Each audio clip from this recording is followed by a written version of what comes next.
बिल्लाहि मिनश्शैतानिर्रजीम बिस्मिल्लाहिर्रहमानिर्रहीम इय्याका नअबुदु व इय्याका नस्तईन अवल अल्लाह अलीम वाला आलम जो धणी कादिर पंहिंजी कुदरत सी कायम वाह कदीम वाली वाहिद वहदहू राज़िक रब्बु रहीम सो सारा सचो धणी चई हमद हकीम करे पाण करीम जोड़ू जोड़ जहान जी।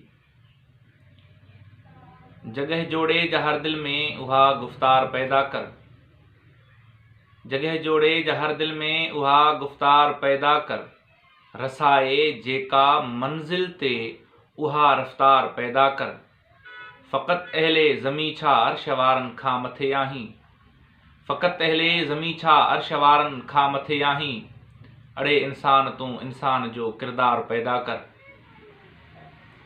जे एटम बम बणियो जग जी तबाही लय त छा थी पियो, जे एटम बम बणियो जग जी तबाही लय त छा थी पियो, जो मारे नफ्स कातिल खे उहो हथियार पैदा कर। IGTV जे हिन प्लेटफॉर्म तां सभिनी व्यूअर्स खे, सभिनी सजणनि खे इमरान गोपांग जो सलाम क़बूल पए। दोस्तो, हिन काइनात जे अंदरि कई नज़रिया आहिनि जेके हिक ॿिए खां बनह मुख़्तलिफ़ ऐं हिक ॿिए जे बरअक्स आहिनि। दोस्तो, तव्हांखे ॿुधाईंदो हलां त हिन काइनात जे मुतालिक़ माण्हुनि जा कई नज़रिया आहिनि। हिकिड़ो नज़रियो इहो आहे त हयातीअ जी इब्तिदा हज़रत आदम अलैहिस्सलाम खां थी,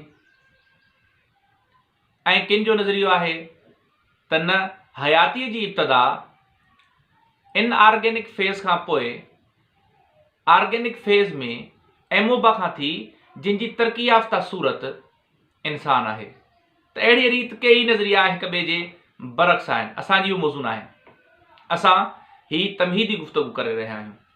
त दोस्तो, तव्हांखे हिकिड़ी हिकायत ॿुधायां त हज़रत आदम अलैहिस्सलाम जॾहिं अल्लाह जे हुकुम सां हिन धरतीअ ते लाथो वियो त हज़रत आदम अलैहिस्सलाम वटि अल्लाह जे हुकुम सां ॿ फ़रिश्ता 3 शयूं खणी आया ऐं हज़रत आदम अलैहिस्सलाम जे आॾो ख़िदमत अक़दस में अची करे अर्ज़ु कयूं त ए ख़ुदा जा नबी, असां अव्हां वटि अल्लाह जे हुकुम सां 3 शयूं आंदियूं आहिनि। पहिरीं हया, ॿियो दीन, ऐं टीं शइ आहे अक़ुल। त हज़रत आदम अलैहिस्सलाम उन्हनि 3 शयुनि मंझां अक़ुल खे चूंडियो त फ़रिश्तनि जे लाइ हैरत जो मक़ाम हो, त उहे हैरत मंझां अल्लाह जी दरबार में वञी अर्ज़ु कयूं त ए असांजा परवरदिगार, हज़रत आदम अलैहिस्सलाम 3 शयुनि मां अक़ुल जी चूंड कई आहे। पहिरियों हुन हया खे नज़रअंदाज़ कयो, ॿियो दीन खे नज़रअंदाज़ कयो, ऐं टियों अक़ुल खे चूंडियो आहे। या अल्लाह, असांखे ॿुधायो त इहा छा हिकमत आहे। त अल्लाह तबारक व तआला उन्हनि मलाइकनि खे चयो त जिथे अक़ुल आहे उते हया बि आहे, त दीन बि आहे। चवण जो मतिलबु इहो आहे त हज़रत आदम अलैहिस्सलाम अक़ुल जी चूंड करे सही फ़ैसिलो कयो जेको अल्लाह जी रज़ा जे अंदरि हुयो, अल्लाह जी रज़ा में शामिल हुयो। दोस्तो, हाणे इन ॻाल्हि करण जो जेको बुनियादी मक़सदु आहे उहो इहो आहे त हर नज़रिए जे अंदरि इख़्तिलाफ़ इन जे करे मिले थो त जिथे अक़ुल आहे उते इख़्तिलाफ़ मिलंदो, जिथे इल्मु आहे ऐं इल्मु अक़ुल खां सवाइ नामुमकिन आहे, त जिथे जिथे अक़ुल आहे उते उते इख़्तिलाफ़ात आहिनि। दोस्तो, मां पंहिंजे मौज़ूअ ॾे वञण खां पहिरियां तव्हांखे हिकिड़ी नंढी रिक्वेस्ट कंदुसि।